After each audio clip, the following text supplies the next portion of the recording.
স্পেনের বার্সেলোনায় Kings cricket ক্লাবের উদ্যোগে 6 এ সাইড ক্রিকেট টুর্নামেন্ট অনুষ্ঠিত হয়েছে। এতে অংশ নেয় 8টি দল। টুর্নামেন্ট শেষ হয় পুরস্কার বিতরণী অনুষ্ঠানের মধ্য দিয়ে। সার্বিক সহযোগিতায় ছিল বার্সেলোনা কিংস ক্রিকেট ক্লাব।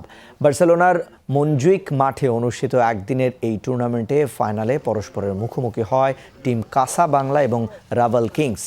13 রানে জিতে চ্যাম্পিয়ন হয় রাভাল কিংস। দুর্দান্ত পারফরমেন্সের জন্য শফিকুল ইসলামকে সেরা বোলার এবং আশরাফুল মামুনকে সেরা ব্যাটসম্যান হিসেবে পুরস্কার দেওয়া হয়। বাংলাদেশ কিংস ক্রিকেট ক্লাবের সাধারণ সম্পাদক মইজউদ্দিনের সার্বিক তত্ত্বাবধানে পুরস্কার বিতরণী অনুষ্ঠান পরিচালনা করেন আফাজ জনি। উপস্থিত ছিলেন আব্দুল বাসিত কয়সর, বিজনেস অ্যাসোসিয়েশনের সভাপতি শিপলু আহমেদ নিয়াজি, মানবাধিকার কর্মী মোহাম্মদ কামরুল সহ আরও অনেকে।